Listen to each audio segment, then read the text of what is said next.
오늘도 우리의 신앙의 날개가 뻗어져서 주님께로 날아오르는 그러한 은혜의 시간이 되기를 소망합니다. 하나님 지으신 세상을 바라보면 참으로 놀랍고 신기하고 묘한, 말로 이렇게 어떻게 설명할 수 없는 그러한 일들이 많이 일어나고 있습니다. 특별히 동물 상식을 뒤집은 책에 보면 아주 작은 천재 벌새라는 이 벌새를 소개하는 내용이 나오는데요. 세상에서 가장 작은 새, 몸무게가 1페니 동전, 그러니까 3.56g 정도밖에 안 되는 가벼운 이 벌새에 대해서 얘기를 합니다. 갈색 벌새는 먹이가 있는 곳뿐만 아니라 자신이 그곳에 갔던 때도 기억을 한다고 합니다. 그래서 그곳의 꽃들이 꿀을 재충전할 때가 충분히 될 때까지 기다렸다가 이때쯤 되면 여기가 꽉 찼을 거야, 이걸 기억하고 찾아간다는 거예요. 얘가 얼마나 똑똑한지 목소리를 통해서 소통하는 법을 학습한 6개의 동물 중에 하나라고 합니다. 그 6동물 중 동물은 바로 인간, 고래, 박쥐, 앵무새, 참새목새, 그리고 벌새, 이렇게 얘기할 수 있는데 그만큼 목소리를 학습해서 의사소통이 가능하다고 그래요. 이 벌새가 날면서 전진도 가능하고 후진도 가능하고 심지어는 배를 하늘로 뒤집어 가지고 하늘로 향해서 날기까지 할 수 있는 아주 비행에 최적화된 그러한 새라고 합니다. 그런데 이런 비행 능력을 유지하기 위해서 벌새가 하루에도 최소 자기 몸무게만큼의 꿀, 또 곤충, 이것을 먹어야 된다는 거예요. 그러니까 자기 몸무게만큼의 꿀을 먹기 위해서 이 벌새는 하루에도 몇 개의 꽃을 방문해야 되냐면 1,500개 이상의 꽃을 방문해야 된다는 거예요. 엄청나게 부지런하게 그렇게 일하게 되는 거죠. 그래서 꿀을 먹으면 그만큼 또 오줌도 많이 생기기 때문에 얘는 날면서 항상 오줌 싸개가 된다는 그런 우스운 얘기도 있어요. 여러분, 하나님이 지으신 세계가 작은 벌새 하나만 해도 참 신기할 만큼 기가 막힌 그러한 창조의 세계를 표현하고 있습니다. 성경의 첫 장 첫 절에 보면 하나님께서 태초에 천지를 창조하셨다라고 선포하면서 시작을 합니다.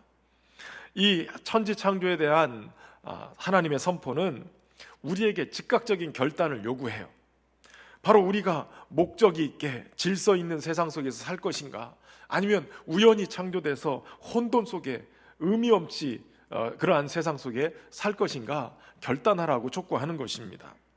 여러분, 하나님이 천지를 창조하셨다라는 할 때 이 창조는 하나님이 말씀을 통해서 혼돈을 질서로 바꿔놓으셨다는 것을 얘기하는 거예요. 그리고 허무한 것을 의미 있는 존재로 만들어 놓으셨다라고 얘기하는 거예요. 그래서 변화를 시키고 그것을 아름답게 만드신 겁니다. 그리고 그 창조의 정점에 바로 인간 창조가 있습니다. 하나님은 인간을 하나님의 형상대로 하나님 닮은 존재로 창조하셨어요. 그리고 그들에게 사명을 주십니다. 국어사전에 의하면 사명이란 맡겨진 임무나 사신이나 사절에게 주어진 명령을 말한다라고 기록되어 있습니다. 오늘 하나님께서 주신 사명이 무엇인지, 또한 우리가 오늘 회복해야 될 모습이 어떤지 말씀을 통해서 함께 살펴보겠습니다. 오늘 하나님은 인간을 창조하실 때 우선 첫 번째로 하나님의 형상을 따라 창조하셨다라는 것이에요. 오늘 본문에 하나님께서 사람을 창조하실 때의 모습을 26절부터 이렇게 기록하고 있습니다. 하나님이 이르시되 우리의 형상을 따라 우리의 모양대로 우리가 사람을 만들고 그들로 바다의 물고기와 하늘의 새와 가축과 온 땅과 땅에 기는 모든 것을 다스리게 하자 하시고, 하나님이 자기 형상 곧 하나님의 형상대로 사람을 창조하되 남자와 여자를 창조하시고, 여기서 하나님의 형상을 따라 우리의 모양대로 사람을 만들자라고 말씀하실 때 하나님의 형상대로 만드셨다, 이것을 잘못 오해하기 쉬운 함정이 있는데, 하나님의 형상이 무엇인가? 우리가 몸으로 구성된 지체를 가지고 있기 때문에 자칫 하나님의 형상도 꼭 우리의 몸처럼 여겨지는 그러한 오해를 할 때가 있습니다. 그런데 성경은 얘기하죠. 하나님은 영이시니라. 하나님이 영이시기 때문에 우리와 같은 육체적인 그러한 형질을 그대로 드러내신 분은 아니에요. 이것이 하나님이다라고 얘기할 수 없는 것이죠. 히브리 원문에서는 이 한 형상이라는 단어가 그림자라는 뜻을 가지고 있어요. 그러니까 하나님 닮은 꼴로 지어졌다라고 말하는 거예요. 수천 년 동안 많은 신학자들이 과연 하나님의 형상이 무엇을 얘기하는가 논란이 있어 왔는데, 그 하나님의 형상이 무엇인지에 대해서 개혁주의 신학자들이 대체적으로 주장하는 바를 정리해 보면 세 가지로 분류를 할 수 있겠습니다. 우선 하나님의 형상이 무엇이냐? 그 첫 번째는 하나님의 영성을 닮았다라는 거예요. 그 존재가 신령한 면이 닮았다라는 것이죠. 여러분, 인간은 분명히 육체를 가지고 있기 때문에 동물로 이렇게 분류가 되죠. 동물성이 있는 거예요. 근데 이 동물성 위에 인간이 다른 것은 바로 영적인 존재가 다른 거예요. 영적인 존재로 하나님이 창조하셨다라는 거예요. 하나님이 영이시기 때문에 영이신 하나님을 닮아서 인간 또한 영적인 존재로 창조되어졌다라는 것이에요. 때문에 하나님이 가지고 계시는 판단력, 지성, 자율성, 이런 것들이 그 안에 함께 포함이 되어 있는 거예요. 자율성이 있기 때문에 우리 또한 하나님과의 관계 안에서 인간이 하나님 닮은 모습을 드러낼 수 있는 것이죠. 두 번째 하나님의 형상은 도덕성과 거룩성이 있다는 거예요. 아무리 악한 사람도 그 마음에 양심이 있고 착함, 선함이 있어요. 그래서 양심의 가책을 자꾸 느끼게 되죠. 선을 추구하려고 하는 마음이 있고 영원한 가치, 소중한 가치들을 찾아 헤매려고 하는 그러한 마음들이 있는 거예요. 그러니까 거룩하고자 하는 열망, 좀 더 깨끗하게 살고자 하는 열망들이 사람의 본성 속에 심겨져 있다는 거예요. 그러니까 선하신 하나님, 그 하나님을 닮은 하나님의 백성들로 우리가 하나님의 형상을 따라서 바로 이 거룩성과 선함을 쫓아가려고 하는 그러한 모습이 있다는 것이죠. 세 번째로는 만물을 다스리는 주관성을 가지고 있다라는 거예요. 인간은 만물을 다스리기 위해서 지음을 받았다라고 오늘 본문의 26절에 이렇게 얘기하죠. 우리의 형상을 따라 우리의 모양대로 우리가 사람을 만들고, 사람을 만드는데 그들로 바다의 물고기와 하늘의 새와 가축과 온 땅과 땅에 기는 모든 것을 다스리게 하자.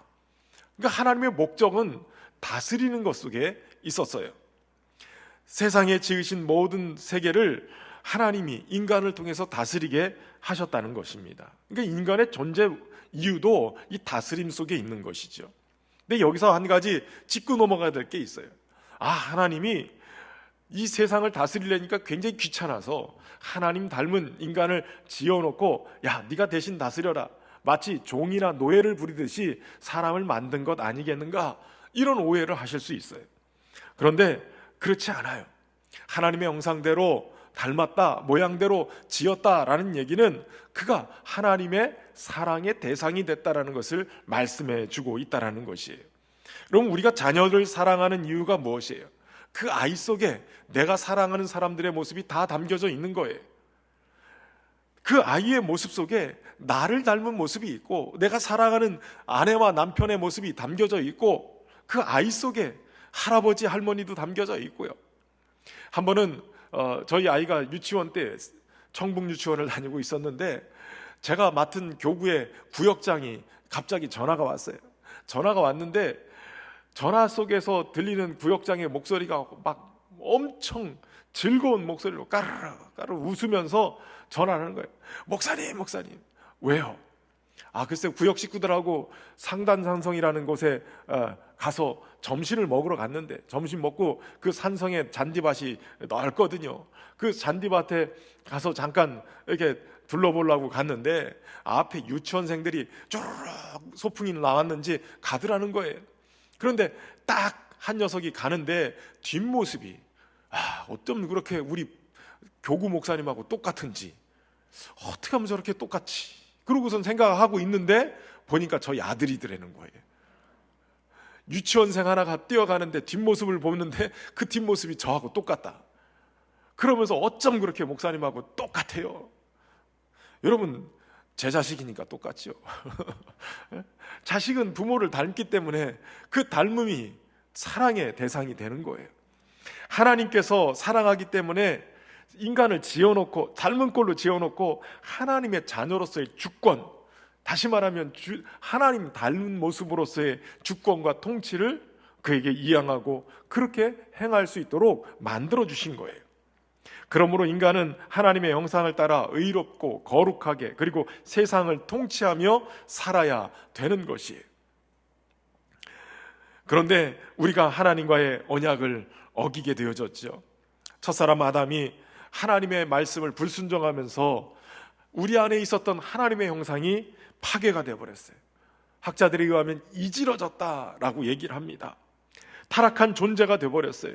하나님이 딱 동산에 오면 하나님이시군요. 그러고서 하나님과 함께 영이신 하나님임을 교제할 수 있도록 영적인 존재가 됐는데, 우리 안에 하나님의 형상이 이그러져 버리니까, 떠난 것이 아니라, 없어진 게 아니라 하나님의 형상이 있긴 있지만 이지러져 버리니까 하나님이시군요 라고 해야 될 그 분별력이 다 망가져가지고 하나님이 계심에도 하나님인 줄 모르고, 하나님이 아닌 피조물들을 바라보면서 나무만 봐도 하나님인 것처럼 보이고, 바위 덩어리만 하나 봐도 하나님처럼 보이고, 온갖 피조물을 바라보면서 하나님인 양 우상 숭배를 하는 상황이 돼버리는 거예요. 하나님의 형상을 잃어버리고 타락한 인간은 하나님 대신 다른 것들을 추구하며 살게 되어진 것이죠. 여러분, 예수 그리스도가 이 땅에 오신 것은 바로 이 하나님의 형상을 우리 안에서 회복해 하시기 위함입니다. 예수님은 하나님의 형상으로 우리 가운데 오셔서 하나님이 어떤 분이신지, 하나님이 누구신지를 보여주시는 분이셨어요. 그리고 예수 그리스도의 그 십자가의 사역을 통해서 온전히 우리 안에 이지러졌던 하나님의 형상을 다시 회복되게끔 만들어 주신 거예요.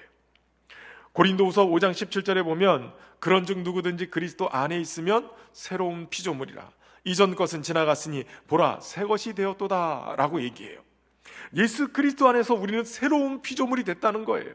죄와 타락으로 인해서 이지러진 하나님의 형상 때문에 우상 숭배하던 그런 죄인이 아니라, 이제는 예수 그리스도 안에서 하나님이 새롭게 피조물을 만드셨다는 거예요. 이전 것은 지나갔으니 보라 새 것이 되었도다. 그럼 어떤 피조물로 만드셨냐는 거예요. 사도 바울은 에베소서 4장 24절에 이렇게 얘기합니다. 하나님을 따라 의와 진리의 거룩함으로 지으심을 받은 새 사람을 입으라. 새로운 피조물, 새 사람을 지금 예수님을 통해서 우리에게 입게 하시는데, 그것이 뭐냐면 하나님을 따라 의와 진리의 거룩함으로 지으심을 받은 새 사람이에요. 다시 말하면 잃어버렸던 하나님의 형상 다시 회복해서 그 하나님의 형상인 의와 진리의 거룩함을 우리 안에 다시 회복시키는 새 사람을 입으라고 말씀하신 거예요. 여러분, 우리가 하나님의 형상을 회복되어 하나님의 이 진리와 의를, 거룩함을 회복해가는 하나님의 백성된 것을 여러분 믿으시길 바랍니다. 그러니까 주님이 만드신 새 사람은 하나님의 형상을 온전히 회복하는 하나님의 사람인 것이에요. 뿐만 아니라 이 하나님의 형상을 회복해서 예수님은 우리가 하나님 아버지께로 나갈 수 있는 길을 내주셨어요. 내가 곧 길이요 진리요 생명이니 나로 말미암지 않고는 아버지께로 올 자가 없느니라. 다른 이로서는 구원을 받을 수 없나니 천하 사람 중에 구원받을 만한 다른 이름을 우리에게 주신 일이 없음이라. 여러분, 우리는 예수 그리스도가 우리에게 길이 되어주시고 진리가 되시고 생명이 되어주셔서 하나님의 형상을 회복할 수 있는, 그래서 이 형상을 회복하고 그 하나님을 만남으로 우리가 첫사람, 하나님께서 세워놓으신 이 첫사람의 모습을 회복할 수 있도록 만들어주신 거예요.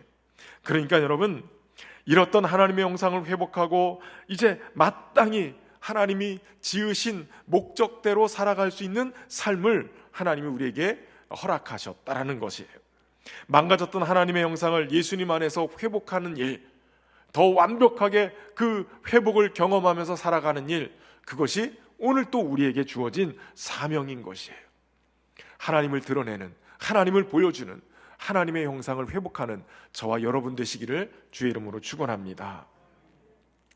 두 번째는 인간은 하나님께 사명의 복을 받은 자입니다. 하나님이 흙으로 사람을 지으시고 오늘 본문의 28절에 보면 그들에게 복을 주시며 하나님이 그들에게 이르시되 생육하고 번성하여 땅에 충만하라, 땅을 정복하라, 바다의 물고기와 하늘의 새와 땅에 움직이는 모든 생물을 다스리라 하시니라. 여러분, 하나님께서 사람에게 복을 주시면서 사명을 맡기세요. 근데 이 본문을 좀 더 자세하게 풀어서 설명해 놓은 본문이 창세기 5장 1절 후반부에서 2절까지 말씀이에요. 하나님이 사람을 창조하실 때 하나님의 모양대로 지으시되 남자와 여자를 창조하셨고 그들이 창조되던 날에 하나님이 그들에게 복을 주시고 그들의 이름을 사람이라 일컬으셨더라. 그러니까 하나님이 사람을 창조하실 때 어떻게 하셨냐? 흙으로 남자와 여자를 창조하셨어요. 그리고 나서 그 남자와 여자는 그저 육체가 있는 그저 동물일 뿐이에요. 거기에 하나님이 복을 주시면서 그들의 이름을 사람이라 일컬었더라. 그러니까 남자와 여자만으로는 사람이 아니에요. 하나님의 복이 그 안에 담겨져야 비로소 사람이라 일컬을 수 있는 거예요. 사람이 사람 노릇하며 살려면 하나님의 복을 받은 자로 살아야 돼요. 그 복을 받고 하나님이 주시는 사명이 부여되게 되는데 생육하고 번성하여 땅에 충만하라, 땅을 정복하라, 모든 생물을 다스리라, 이렇게 복을 주셨다는 거예요. 근데 엄밀하게 따지면 생육하고 번성하여 땅에 충만하라, 여기까지는 다른 동물이나 새들에게도 동일하게 하나님이 축복하신 것을 보게 되어져요. 사람에게만 주신 그런 복이 아니었어요. 모든 동물들에게 주신 복이었어요. 그러면 인간에게만 주신 복이 뭐냐면 정복하라, 다스리라는 복이에요. 하나님이 인간에게 주신 복은 바로 이 다스림의 복인 것이죠. 근데 여기서 한 가지 짚고 넘어가야 될 게 있어요. 정복하고 다스리라는 명령 앞에 복을 주시며 라고 얘기하는 그 부분입니다. 그러니까 하나님이 복을 주셨기 때문에 생육하고 번성하고 땅에 충만하고 그리고 정복하고 다스리는 그런 권한이 주어졌다라고 얘기할 수도 있고, 하나님이 복을 주신 것이 다른 것이 아니라 생육하고 번성하고 땅에 충만하고 땅을 정복하고 다스리는 것이다. 이 뒤에 부분은 이 하나님이 주시는 이 복으로 이들을 잘 관리하고 다스릴 때 그것이 우리에게 복이 되어진다는 말씀이에요.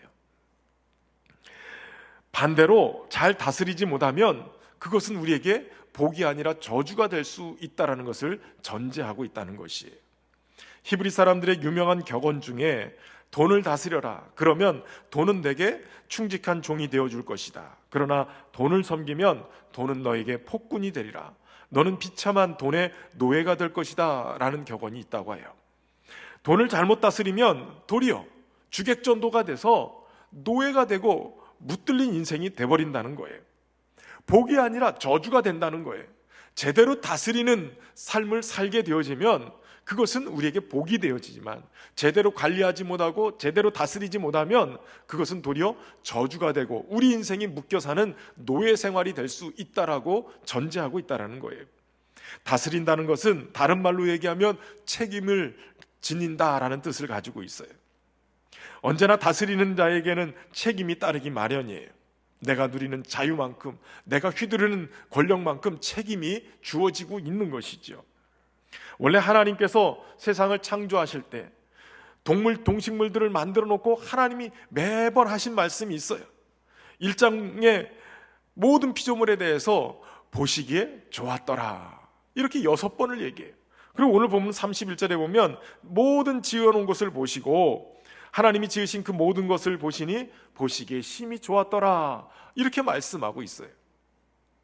그러니까 하나님이 보시기에 좋았더라 라는 말은 모든 피조세계가 선하게 지어졌다라는 것을 얘기해요. 좋았다라는 단어와 이 선하다라는 단어가 같은 의미를 가지고 있어요. 이 보기 좋다라는 말 속에는 질서가 있고 밝음이 있고 행복이 그 안에 담겨져 있어요. 하나님께서 지으신 세상이 그대로 하나님이 원하시는 대로 되어졌다라는 말은 하나님의 뜻 안에서 만드신 세상이 온전히 제 기능을 발휘하면 이런 조화롭고 균형 잡히고 질서 있는 세상이 되어진다라는 것을 말하고 있는 것이죠. 하나님이 창조한 세상은 복으로 가득한, 하나님의 복주심이 가득한 세상이었다는 것이에요. 그러나 우리가 잘 아는 대로 하나님이 금하신 선악과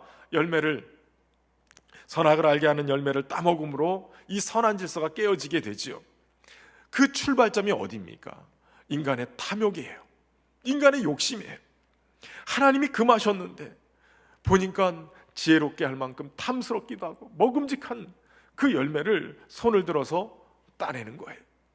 인간의 욕심이 그 안에 들어가면서 하나님이 정해주신 삶의 기준을 뛰어넘어서 선을 넘어버리면서 이것이 문제가 되기 시작했어요. 보이는 대로, 마음 내키는 대로 나 아닌 다른 것을 내 것으로 만드는 그 욕심이 넘쳐나면서 세상의 질서가 무너지기 시작해요. 인간이 하나님이 정해주신 그 범위 안에서 주신 사명을 잘 감당하기만 했다면 세상은 여전히 아름다운 동산으로, 천국과 같은 동산으로 유지가 됐을 거예요.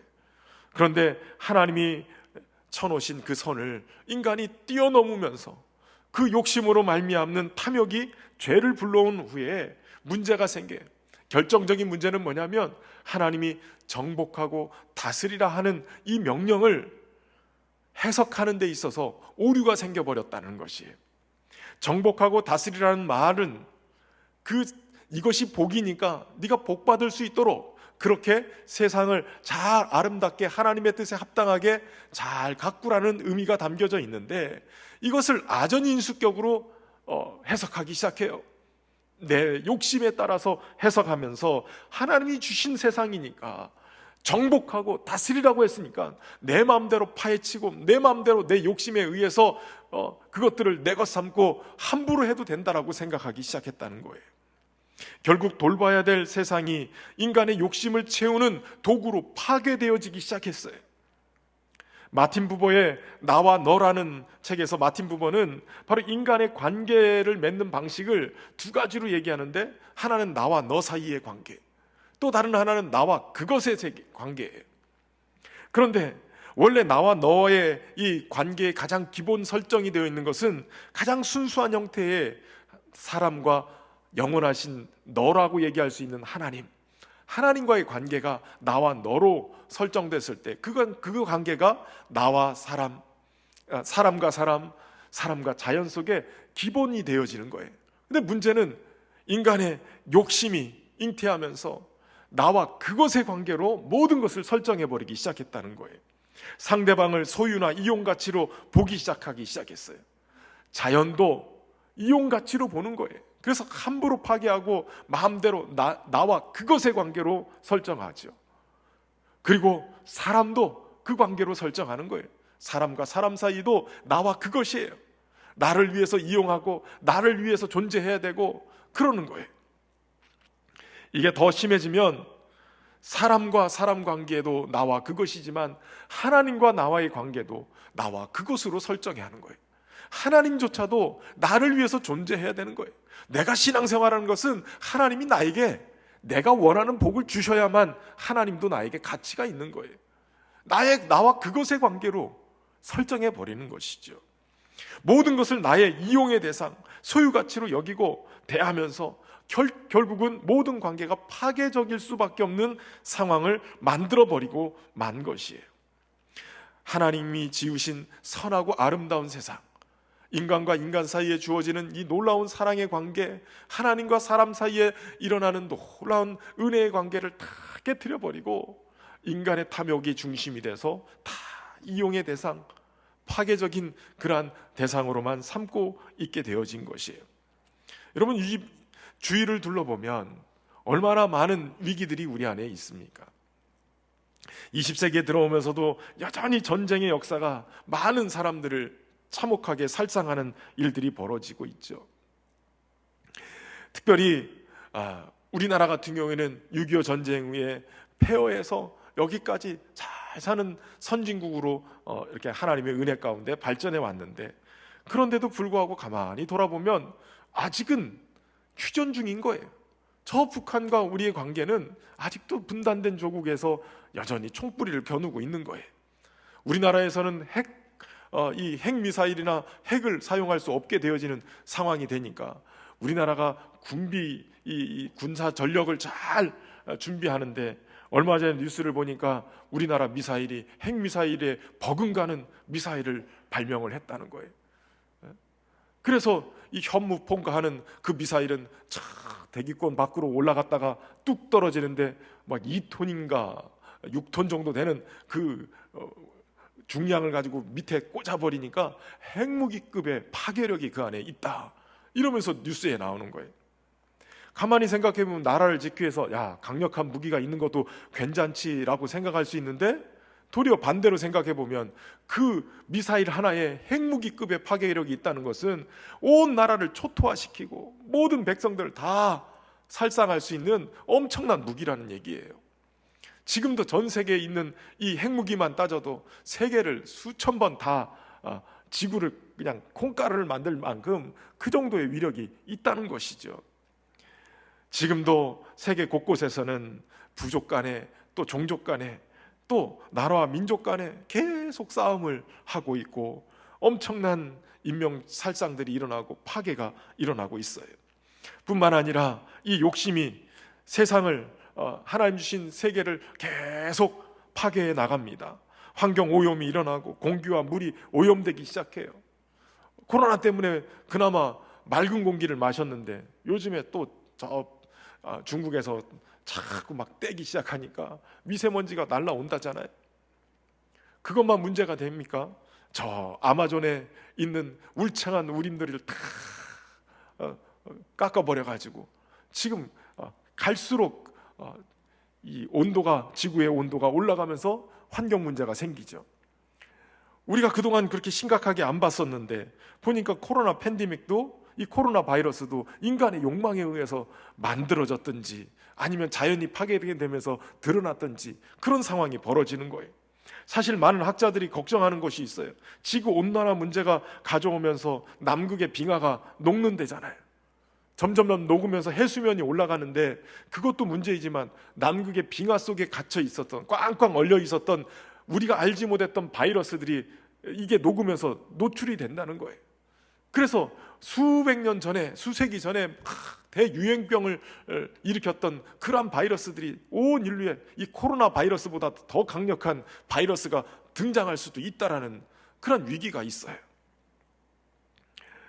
여러 가지 이러한 위기들이 결국은 하나님이 주시는 이 사명을 감당하지 못할 때, 잘 가꾸고 돌보라는 그 사명을 감당하지 못할 때 인간의 욕심에 의해서 만들어진 우리로 하여금 복이 아니라 저주가 되게끔 만드는 상황이 벌어지게 됐다는 것이에요. 마틴 부버의 말에 의하면 다른 피조물과 사람과의 관계도 때로는 나와 너의 영역에 다 가까이 갈 수도 있고 심지어는 그 관계 속으로 들어갈 수 있다라고 얘기를 해요.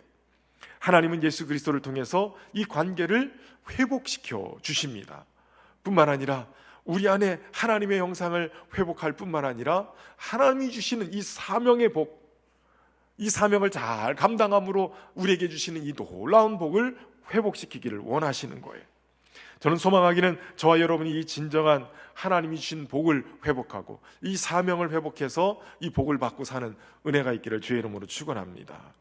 마지막 세 번째는 인간은 하나님께 청지기의 사명을 받은 자입니다. 사실 이 창조의 사건은 복음이 출발하는 가장 기초적인 전제가 되어져요. 세상 만물이 다 하나님의 말씀으로 지어졌다, 이것으로 창세기는 시작해요. 요한복음은 그 창조하셨던 말씀이 곧 육신이 돼서 우리 가운데 오신 예수 그리스도시다 라고 말씀합니다. 이 말씀을 읽는 독자들에게 어떤 이해를 구하거나 설명하지 않고 선포하고 있는 거예요. 그 말은 한마디로 얘기하면 네가 신앙생활을 시작하려면 하나님이 창조주시라는 이 사실을 받아들여야 된다는 거예요. 네가 신앙생활 제대로 하려면 창조의 말씀이신 예수 그리스도가 그 창조의 세계에 함께하고 있다는 사실을 받아들여야 된다는 거예요. 믿음으로 받아들였을 때 그때 창조의 새로운 역사가, 우리를 회복하고 치유하고 온전케 하는 역사가 우리 안에 임한다고 말씀하시는 것이죠.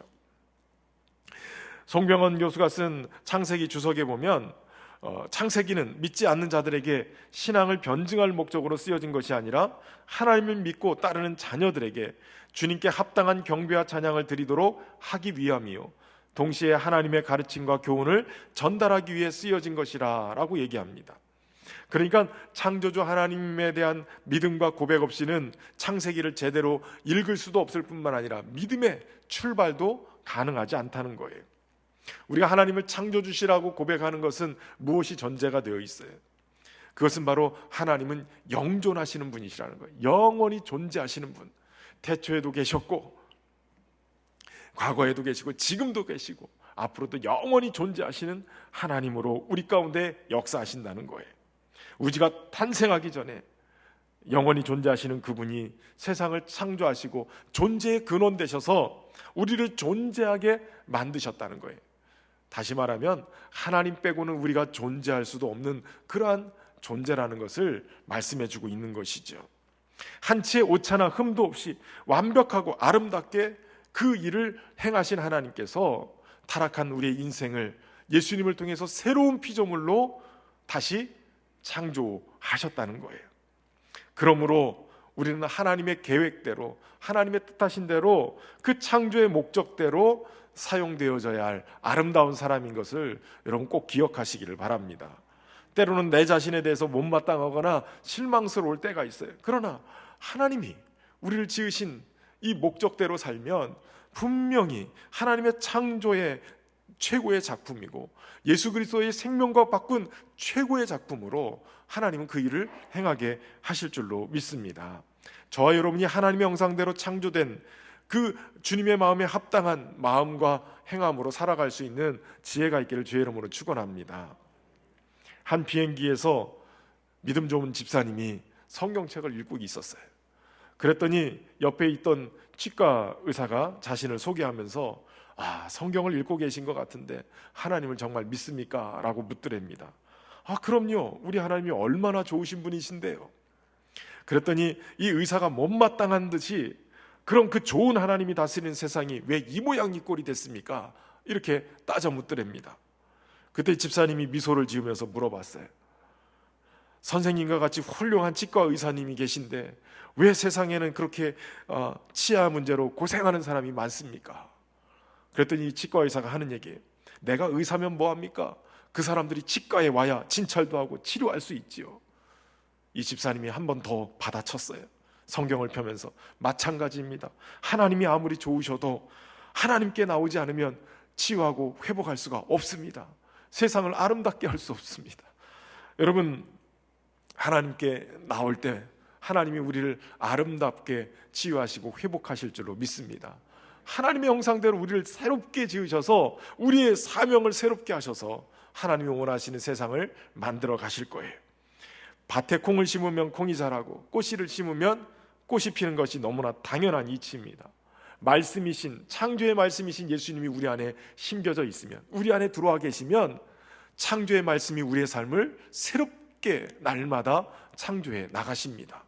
그래서 하나님을 사랑하고 또 이웃을 사랑하고 자연을 사랑하는, 원래 하나님이 창조하셨던 그 목적대로 그렇게 만들어져 간다는 것이에요. 하나님 보시기에 아름다운 세상을 회복하여 나가기 위해서 우리가 그리스도를 따르면서 하나님의 형상을 온전히 회복하면서 하나님을 보여주고 하나님을 드러낼 수 있는 그런 믿음의 삶을 살아낼 수 있기를 바랍니다. 박노해 시인의 겨울사랑이라는 시가 있어 잠깐 소개해드리겠습니다. 사랑하는 사람아, 우리에게 겨울이 없다면 무엇으로 따뜻한 포옹이 가능하겠느냐? 무엇으로 우리 서로 깊어질 수 있겠느냐? 이 추운 떨림이 없다면 꽃은 무엇으로 피어나고 무슨 기운으로 향기를 낼 수 있겠느냐? 나 언눈 뜨고 그대를 기다릴 수 있겠느냐?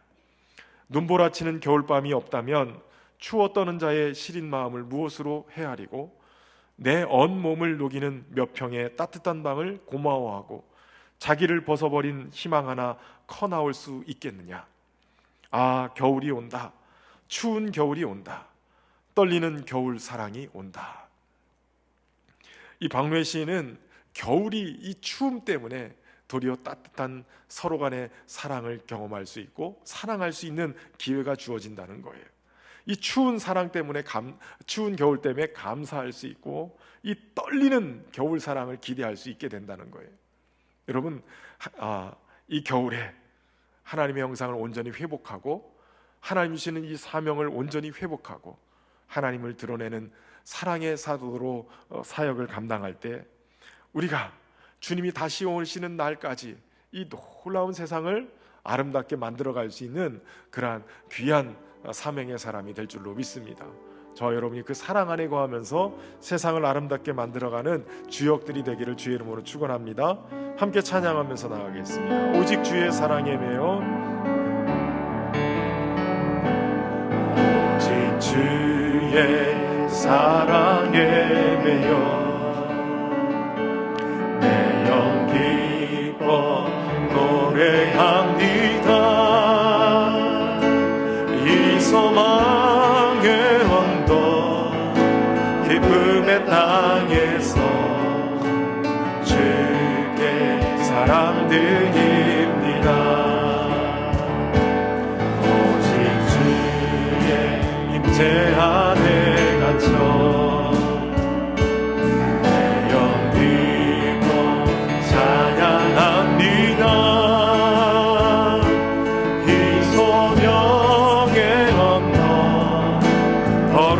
땅에서 주께 경배드립니다. 주께서 주신 모든 은혜 나는 말할 수 없네. 내 영혼 즐거이 주 따르려니나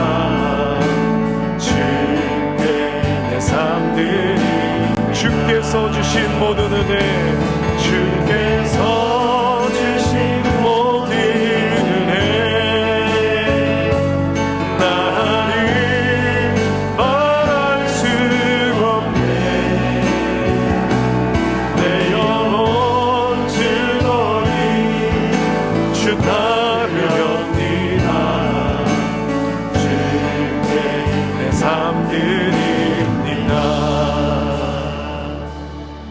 참 좋으신 하나님, 오늘도 우리를 사랑하신 하나님의 사랑에 매여서 하나님의 형상대로 지음받은 하나님의 백성들이 다시 한번 예수 그리스도 안에서 새로운 피조물로 하나님의 형상을 회복하고 하나님이 지으신 세계를 잘 다스리고 가꿀 수 있는 청지기로 살아가기를 소망합니다. 성령님께서 함께 해주셔서 오로지 주님을 닮아간, 또 주님을 드러내는 하나님의 백성들로 서게 하시고 우리의 삶을 통해서 많은 믿지 않는 자들이 하나님을 볼 수 있는 은혜를 허락하여 주옵소서. 우리의 사명을 회복시키시고 그 안에 복을 누릴 수 있도록 인도하시는 주님을 찬양하며 예수님의 이름으로 기도하옵나이다.